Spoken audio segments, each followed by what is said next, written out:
භාෂාවට උනන්දුවක් දක්වන ඔයා වෙනුවෙන්මයි ටර්න් කී.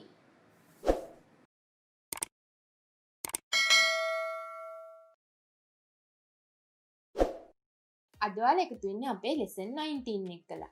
මම අද ඔයාලට කියලා දෙන්නේ future simple tense. මම මගේ කලින් පාඩම් වලින් present tense නුයි past tense නුයි කරලා ඉවර කරා. ඔයා මගේ පාඩම් වලට අලුත් කෙනෙක් නම් මම tenses ගැන කලින් කරපු පාඩනුත් බලන්න. එහෙනම් අපි ඉස්සර වෙලාම බලමු future simple tense මොන වගේ අවස්ථාවලදීද අපිට පාවිච්චි කරන්න පුළුවන් කියලා. We use the future simple tense for future predictions, promises, requests, offers, future conditionals. ඒ කියන්නේ මොකද්ද? අපිට මේ future simple tense පාවිච්චි කරන්න පුළුවන් අනාගතේ අනාවැකි කියනකොට. ඒ වගේම පොරොන්දු, ඉල්ලීම්, දීමනා මෙන්න මේ වගේ දේවල් ගැන කියනකොටත් අපිට future simple tense පාවිච්චි කරන්න පුළුවන්. ඒ වගේම තමයි අනාගත කොන්දේසි future conditionals. මෙන්න මේවා කියනකොටත් අපි පාවිච්චි කරන්නේ future simple tense. එහෙනම් දැන් අපි බලමු future simple tense වල වාක්‍ය හදාගන්න ස්ට්‍රක්චර් එක මොකක්ද කියලා. මම ඔයාලට present tense වලදීත් past tense වලදීත් වාක්‍ය හදනකොට කියලා දුන්නා. වාක්‍ය අපි ඉස්සර වෙලාම පාවිච්චි කරන්නේ subject එක. ඒ වගේම මෙතන future simple tense වලදීත් වාක්‍ය හදනකොට අපි ඉස්සර වෙලාම ගන්න subject එක. ඊට පස්සේ අපි ඒකට එකතු කරනවා will. මේ will වලින් තමයි අනාගත කාලය හැඟවෙන්නේ. ඊට පස්සේ will වලට එකතු කරනවා අපි present simple form of verb. ඒ කියන්නේ ක්‍රියාපදයක් තියෙන සාමාන්‍ය ස්වරූපය. සාමාන්‍ය ක්‍රියාපදයක් අපිට පාවිච්චි කරන්න පුළුවන්. මෙතන මේ subject එක ගත්තොත් අපිට I, we, they, he, she, it ඕනෑම subject එකක් එක්ක ඕනෑම noun එකක් එක්ක අපිට will පාවිච්චි කරන්න පුළුවන්. ඒ වගේම තමයි මේ future simple tense වල තවත් ආකාරයක් තියෙනවා question form එක. මෙතනදී අපි I හරි we හරි වලින් ප්‍රශ්න හදනකොට පාවිච්චි කරන්නේ shall. මම ඔයාලට කලින් කිව්වා ඕනෑම subject එකක් එක්ක අපිට will පාවිච්චි කරන්න පුළුවන් කියලා. ඒ වගේම තමයි මේ I we එකත් අපිට will පාවිච්චි කරන්න පුළුවන්. ඒත් අපි I හරි we හරි වලින් ප්‍රශ්න හදනකොට පාවිච්චි කරන්නේ will නෙමෙයි shall. ඒක ඔයාලා විශේෂයෙන් මතක තියාගන්න ඕනි දෙයක්. මම ඉස්සරහට උදාහරණ කියලා දෙනකොට ඔයාට උදාහරණ වලින් මේක පැහැදිලි කරන්න. එතකොට ඔයාට මේක තවත් ලේසි වෙයි. එහෙනම් දැන් අපි අපේ පළවෙනි උදාහරණය මොකක්ද කියලා බලමු. He will go to the library tomorrow. ඔහු හෙට පුස්තකාලයට යාවි. මෙතන he තමයි subject එක. he කියන්නේ ඔහු. ඊට පස්සේ he වලට එකතු කරලා තියෙනවා අපි will. මේ will වලින් තමයි අනාගත කාලය ඇඟවෙන්නේ. මම ඔයාලට කලිනුත් කිව්වා අපිට he, she, it, we, they, I ඕනෑම subject එකක් එක්ක will පාවිච්චි කරන්න පුළුවන් කියලා.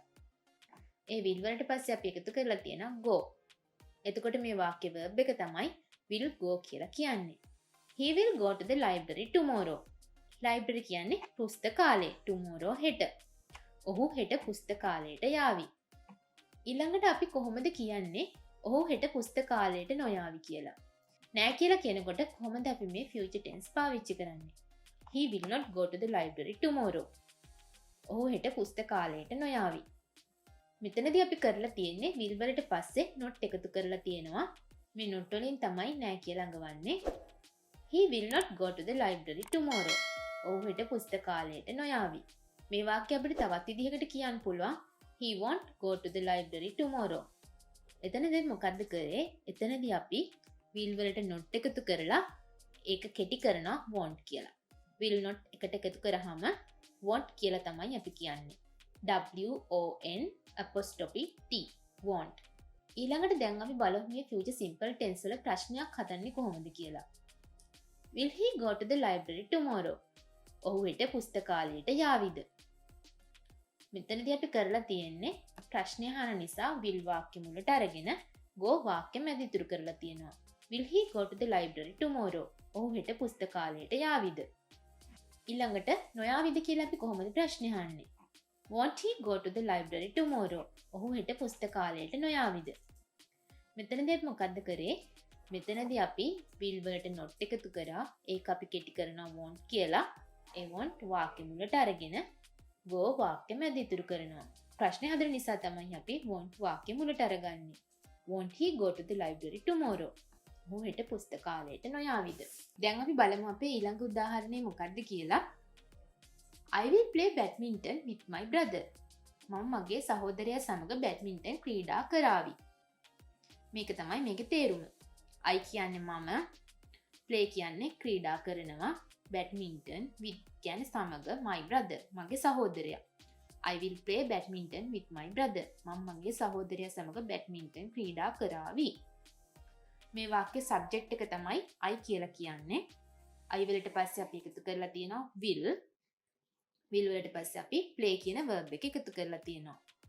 එතකොට මේ වාක්‍යයේ සම්පූර්ණ verb එක තමයි will play කියලා කියන්නේ. I will play badminton with my brother. මම මගේ සහෝදරයා සමග බැඩ්මින්ටන් ක්‍රීඩා කරાવી. will වලින් තමයි මෙතන අනාගත කාලය ඇඟවෙන්නේ. ඊළඟට නෑ කියලා කියනකොට කොහොමද මේ වාක්‍ය පාවිච්චි කරන්නේ? I will not play badminton with my brother. මම මගේ සහෝදරයා සමග බැඩ්මින්ටන් ක්‍රීඩා නොකරાવી. මෙතනදී අපි කරන්නේ අපිට නෑ කියලා කියන්න ඕන නිසා will වලට පස්සේ අපි not එකතු කරනවා. not වලින් තමයි මෙතන නෑ කියලා ඇඟවෙන්නේ. I will not play badminton with my brother. මේක අපිට තවත් විදිහකට කියන්න පුළුවන්. I won't play badminton with my brother. එතනදී අපි will වලට not එකතු කරලා won't කියලා කෙටි කරනවා. මම මගේ සහෝදරයා සමග බැඩ්මින්ටන් ක්‍රීඩා නොකරાવી.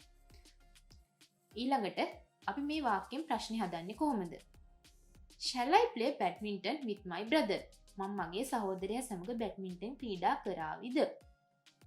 මම ඔයාලට කලින් කිව්වා ඔයාලා විශේෂයෙන් මතක තියාගන්න ඕන දෙයක් තියෙනවා කියලා.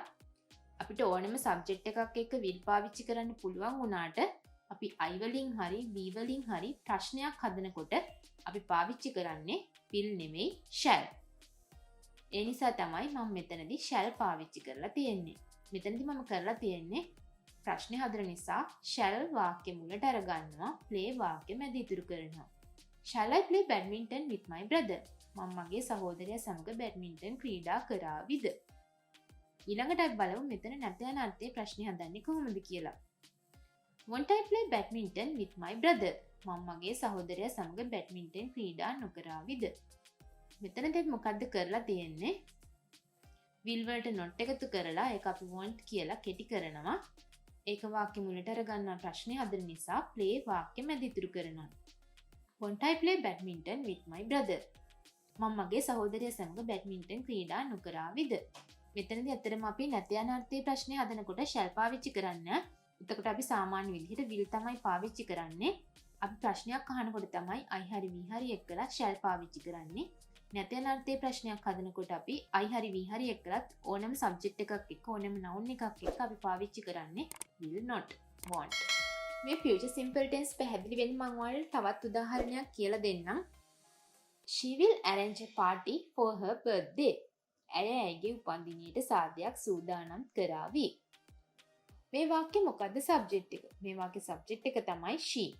she කියන්නේ ඇය. ඊට පස්සේ අපි ඒකට එකතු කරලා තියෙනවා will. ඊට පස්සේ arrange කියන verb එකක් පාවිච්චි කරලා තියෙනවා. arrange කියන්නේ සූදානම් කරනවා. She will arrange a party for her birthday. ඒතර මේ වාක්‍යයේ සම්පූර්ණ verb එක තමයි will arrange කියලා කියන්නේ. ඇය ඇයගේ උපන්දිනයට සාදයක් සූදානම් කරાવી. ඇය ඇයගේ උපන්දිනයට සාදයක් සූදානම් නොකරાવી. අපි මේ වාක්‍ය කොහොමද future simple tense එකෙන් කියන්නේ? She will not arrange a party for her birthday. එහෙම නැත්නම් අපිට කියන්න පුළුවන් she won't arrange a party for her birthday. මෙතනදී අපි will වලට පස්සේ not එකතු කරනවා අපිට නෑ කියලා කියන්න ඕන නිසා. අපිට will not කෙටි කරලා won't කියලාත් පාවිච්චි කරන්න පුළුවන්. She will not arrange a party for her birthday. She won't arrange a party for her birthday. ඇය ඇයගේ උපන්දිනයට සාදයක් සූදානම් නොකරાવી. ඊළඟට අපි කොහොමද මේ වාක්‍ය ප්‍රශ්නයක් අහද්දී පාවිච්චි කරන්නේ? Will she arrange a party for her birthday? ඇය ඇයගේ උපන්දිනයට සාදයක් සූදානම් කරાવીද? මම ඔයාලට කලින් උදාහරණවලදී කියලා දුන්නා ප්‍රශ්නේ හදනකොට අපි will වාක්‍ය මුලට අරගන්නවා කියලා. ඒ නිසා මෙතනදිත් අපි will වාක්‍ය මුලට අරගෙන තියෙනවා. arrange වාක්‍ය මැද ඉතුරු කරලා තියෙනවා. Will she arrange a party for her birthday? ඇය ඇයගේ උපන්දිනයට සාදයක් සූදානම් කරાવીද? ඊළඟටත් බලමු සූදානම් නොකරાવીද කියලා කොහොමද ප්‍රශ්නයක් අහන්නේ. Won't she arrange a party for her birthday? ඇය ඇයගේ උපන්දිනයට සාදයක් සූදානම් නොකරાવીද?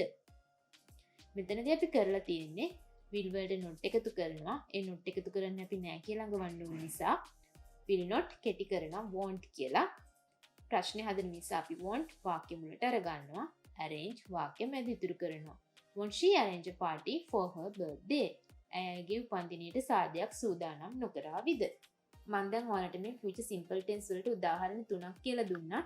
ඒකෙන් ඔයාලට පැහැදිලි වෙන්නේ නැති අපි මොන වගේ අවස්ථාවලද future simple tense පාවිච්චි කරන්නේ, ඒ වගේම කොහොමද පාවිච්චි කරන්නේ, verb එක තියන්නේ කොහොමද, මේ ඔයාලට පැහැදිලි වෙන්නේ නැති. මේක තමයි මම මේ future simple tense වලට ඔයාලට කියලා දෙන අන්තිම උදාහරණය. We will go to the temple. අපි පන්සලට යාවි. ඒ කියන්නේ අනාගතය ගැන තමයි මෙතනින් කියවෙන්නේ. මේ වාක්‍ය සබ්ජෙක්ට් එක තමයි we කියන්නේ අපි, go කියන්නේ යනවා, temple පන්සල. We will go to the temple. අපි පන්සලට යාවි. මෙතන අපි we කියන සබ්ජෙක්ට් එකට පස්සේ එකතු කරලා තියෙනවා will වලට අපි එකතු කරනවා go කියන verb එක. එතකොට මේ වාක්‍යයේ සම්පූර්ණ verb එක තමයි will go කියලා කියන්නේ. We will go to the temple. අපි පන්සලට යාවි. අපි පන්සලට නොයාවි. කොහොමද අපි මේක future simple tense වලින් කියන්නේ? We will not go to the temple. එහෙම නැත්නම් we won't go to the temple. අපි පන්සලට නොයාවි. එතනදී අපි කරන්නේ අපිට නෑ කියලා කියන්න ඕන නිසා will වලට පස්සේ not එකතු කරලා තියෙනවා. We will not go to the temple. එහෙම නැත්නම් we won't go to the temple. will not එකට එකතු කරලා won't කියලාත් අපිට පාවිච්චි කරන්න පුළුවන්. අපි පන්සලට නොයාවි. ඊළඟට අපි බලමු කොහොමද ප්‍රශ්නේ හදන්නේ කියලා. Shall we go to the temple? අපි පන්සලට යාවිද? මම ඔයාලට කලින් කියලා දුන්න විශේෂ අවස්ථාව ගැන, අන්නේ විශේෂ අවස්ථාව තමයි අපි මෙතනදී පාවිච්චි කරලා තියෙන්නේ. ඒ තමයි අපි we වලින් ප්‍රශ්නේ හදනකොට will නෙමෙයි පාවිච්චි කරන්නේ shall. shall වාක්‍ය මුලට අරගන්නවා. go වාක්‍ය මැද ඉතුරු කරනවා. Shall we go to the temple? අපි පන්සලට යාවිද? ඊළඟට නැතේ නාර්ථයේ ප්‍රශ්නේ කොහොමද අපි හදන්නේ? Won't we go to the temple? අපි පන්සලට නොයාවිද? එතනදී අපි කරන්නේ නෑ කියලා කියන ඕන නිසා will වලට not එකතු කරලා ඒක won't කියලා කෙටි කරනවා. ඒ won't වාක්‍ය මුලට අරගෙන go වාක්‍ය මැද ඉතුරු කරනවා. Won't we go to the temple? අපි පන්සලට නොයාවිද? මම මේ කියලා දුන්නේ future simple tense ගැන. ඔයාලට මොනවාම හරි ගැටලුවක් තියෙනවා නම් පහලින් කමෙන්ට් එකක් දාන්න. ඒ වගේම තමයි මේ වීඩියෝ එක බලලා ඉවර වෙලා ඔයා තවත් future simple tense වාක්‍ය අරගෙන ප්‍රැක්ටිස් කරන්න. ඒ ප්‍රැක්ටිස් කරනකොට මේ උදාහරණ වලදී වගේම වාක්‍යයක් අරගෙන ඒකෙන් නෑ කියලා කියන විදිහ, ප්‍රශ්නයක් අහන විදිහ, නැද්ද කියලා ප්‍රශ්නය අහන විදිහ, මෙන්න මේ අවස්ථා හතරටම එකම වාක්‍ය ප්‍රැක්ටිස් කරන්න. එතකොට ඔයාලට මේ future simple tense තවත් හොඳට පැහැදිලි වෙයි. ඔයාලා හිතනවා නම් මම මේ future simple tense ගැන ඔයාලට කියලා දුන්න පාඩම් වැදගත් කියලා ඔයාලගේ යාළුවන් අතර ෂෙයා කරලා දැනුවත් කරන්න.